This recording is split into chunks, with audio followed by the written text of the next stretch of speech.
Hello, good morning. আমি প্রিয়াঙ্কাকে অনেক অনেক ওয়েলকাম আমার চ্যানেলে।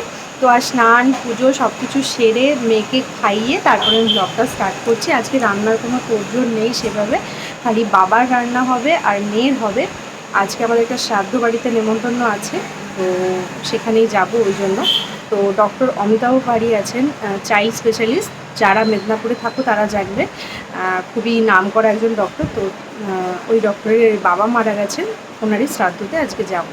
তো ওই জন্য আজকে রান্নার কোনো তোড়জোড় নেই। আর বাবা তো কোথাও খায় না, বাড়িতে খাই, তোমরা জানো যারা আমার ব্লগ দেখো। তো বাবার রান্না হবে আর মেয়ের হবে। তো ওই জন্যই মানে রান্নার তোড়জোড় নেই। তাও অনেক কাজ বাকি এখনও। মানে মাসিরা আসবে, তাদের জামা কাপড় ভেজানো বাকি আছে। মেয়েকে তারপর ভাত খাওয়াতে হবে, আগে স্নান করাতে হবে, তারপর ভাত খাওয়াতে হবে।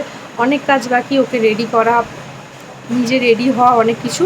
আর আজকে একটা ব্যাপার কী হয়েছে, মানে নেমন্তন্ন আজকে আছে, কিন্তু বাবা আমাকে বলেছিল 3-4 দিন আগে, কিন্তু আমি আজকে একদমই ভুলে গেছি।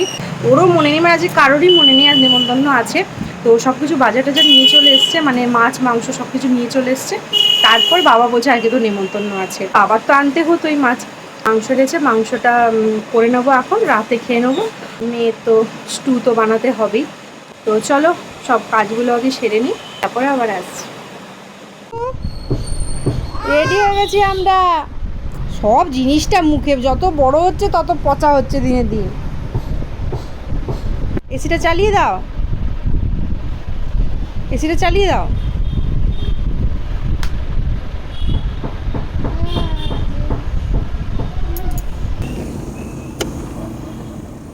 আর ওটা খাই। ডাক্তারবাবু মায়ের সাথে আমাদের ফ্যামিলির, যেহেতু একটা ফ্যামিলির মতো ভালো রিলেশন আছে, তো বাবা মা এর আগে এসেছে, কিন্তু আমি এই ফার্স্টবার এলাম। বাবা মায়ের মুখে শুনেছি যে ডাক্তারবাবু বাড়ির সামনে অনেক বড় জায়গা, অনেক গাছপালা, বড় পুকুর, পুকুরে মাছ, তারপর সবজি বাগান। দেখো এখানে ঢ্যাঁড়স গাছ, লাউ গাছ এইসবও আছে। সবথেকে বড় ব্যাপার কি জানো তো, এই যে মেনটেন করে রেখেছে এত সুন্দর করে, এটাই কজন পারে, তাই না? এত বড় জায়গা এত সুন্দর মেনটেন করে রেখেছে, পরিষ্কার পরিচ্ছন্ন, কি সুন্দর লাগে দেখতে। আর এত বড় জায়গা বাড়ির সামনে সচরাচর টাউনের দিকে তো দেখাই যায় না, গ্রামের দিকেই বেশিরভাগ থাকে যে বাড়ির সামনে অনেক বড় জায়গা। আর আমার তো জানো, তোমরা যারা আমার ব্লগ দেখো, আমার গাছপালা কতটা ভালো লাগে। তো এই যে একটা ভিডিও বানিয়ে রেখেছিলাম, ভাবলাম তোমাদের সাথেও শেয়ার করি। কত বড় জায়গা, আমি তো দেখে পুরো অবাক হয়ে গেছি। পুকুরটাও ছিল অনেক বড়, পুকুরেও অনেক মাছ আছে, তো সেটার ভিডিওটা অবশ্য নেওয়া হয়নি।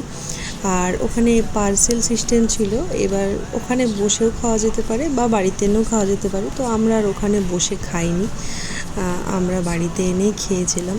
তো সেটা পরে শেয়ার করছি। এখন চলো তোমাদের জায়গাটা ঘুরে দেখাই এখন।